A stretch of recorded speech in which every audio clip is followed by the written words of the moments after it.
Islam itu agama yang pro ilmu. Jadi cocok tidak cocok. Kalau itu satu potensi dibicarakan. Sehingga setiap khitab kepada Nabi itu terusannya ada kata fa'in tawallau. Muhammad, kamu harus nerangkan Islam itu begini-begini. Tapi kalau mereka menolak ajaran kamu, jadi potensi nerima ya dibicarakan, potensi menolak ya dibicarakan. Nah, makanya ini saya beri supaya barokah ya, dapat barokahnya ulama dulu saya baca ya. Faidatun qala Ibnu Qayyim. Ibnu Qayyim itu muridnya Ibnu Taimiyah. Ta'ammal khitabal Qur'an tajid malikan lahu al-mulku kullu walahu alhamdu kullu. Azimmatul umuri kulliha biyadi wa masdaruha minhu wa mawriduha ilaihi. Mustawiyan alal arsy la takhfa alaihi khafiyah.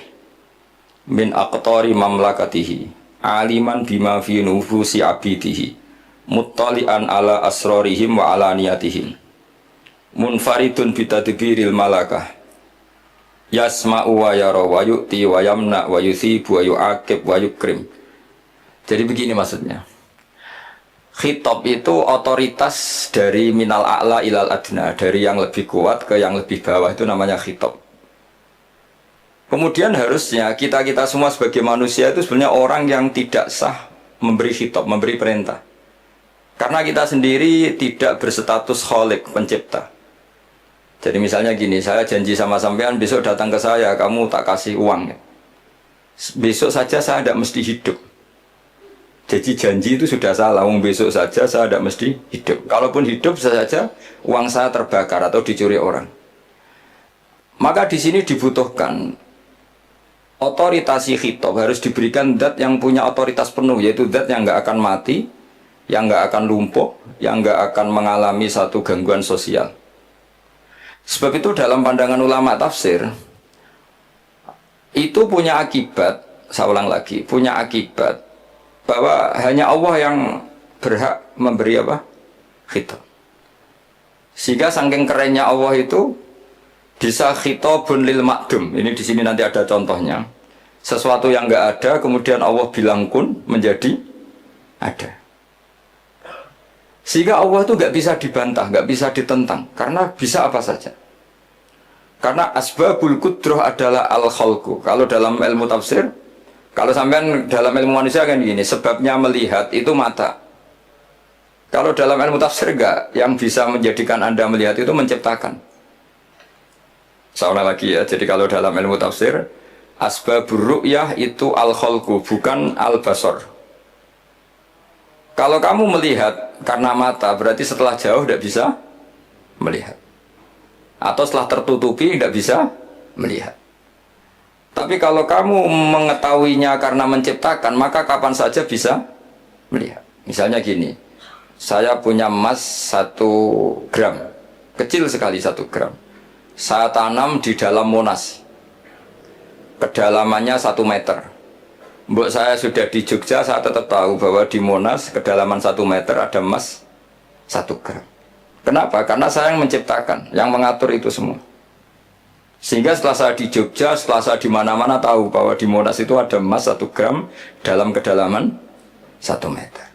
Sehingga Allah ketika mengatakan, saya ini zat yang super tahu, itu kata Allah gimana? Ala ya'lamu man kholako. Ala ya'lamu ono orang ngerti sapa man wong zat kholako kang gawe sapa man.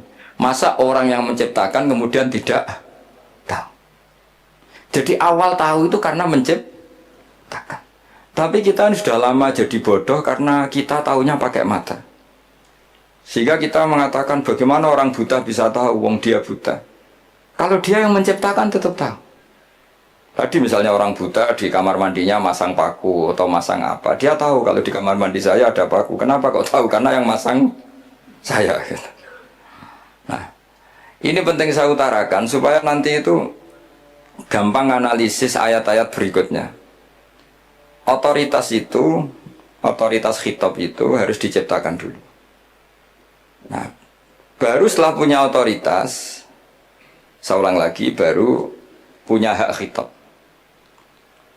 Nah sekarang enggak, para raja, para presiden, para dosen, para kiai itu sering melancarkan khitab, sementara dia enggak menguasai apa yang akan terjadi. Makanya Allah mengkritik kabura maktan indawoy antakulu ma la tafalun. Itu salah besar ketika kamu seakan-akan memegang otoritas pada sesuatu yang sebenarnya kamu tuh tidak pernah melakukan, tidak pernah ikut menciptakan. Misalnya contoh nak nurut aku sebenarnya mesti uripmu kepenak. Otoritas itu dari siapa coba? Urip kepenak ya di luar wilayah kita, kehidupan besok juga di luar wilayah kita. Sampai kita kalau mau ke kuburan itu panduannya Nabi gimana kalau berdoa? Apa? Assalamualaikum daro qaumim mu'minin wa inna insyaallahu bikum lahikun. Salam untuk kalian semua dan kita insya Allah suatu saat akan bertemu, insya Allah. Padahal mati itu adalah satu keharusan. Tapi kalau yang di kuburan itu orang mukmin, kita tidak ketemu lagi sama mereka jika kita mati kafir, karena nanti tempatnya beda. Yang satu alamatnya surga, yang satu alamatnya neraka. Maka kata ulama, kata insya Allah di situ adalah kita masih berharap mati dengan status yang sama, sehingga bisa ketemu. Jadi itu artinya gini, di selain Allah itu bilang janji, bilang khitab itu nggak sah. Dulu kanjeng Nabi Muhammad SAW itu saking yakinnya setiap problem itu ada malaikat Jibril datang, saking yakinnya. Suatu saat ada orang Yahudi tanya, Muhammad kalau kamu Nabi betul, beritahu kami tentang Dzulqarnain, beritahu kami tentang Ruh, beritahu kami tentang Luqman Al-Hakim. Nabi karena reputasi hariannya dipandu Jibril bilang, ya udah besok datang lagi ke sini tak jawab. Ternyata Jibril nggak datang. Padahal semua ditunggu lama nggak datang sampai utusan. Padahal yang tanya orang Yahudi yang sukanya bully Nabi. Lama nggak datang. Lama-lama protes, Jibril ini gimana, saya dalam keadaan tertekan malah ada datang. Datang Jibril dengan tanda kutip nyala. Yaitu ada ayat wala taqulanna li syai'in inni fa'ilun dzalika ghadan illa ayasya. Jangan katakan besok bisa melakukan sesuatu tanpa mensandarkan itu semua kepada kekuasaannya Allah Subhanahu wa taala. Akhirnya semenjak itu Nabi mensyariatkan kalau kamu janji harus mengatakan insya Allah.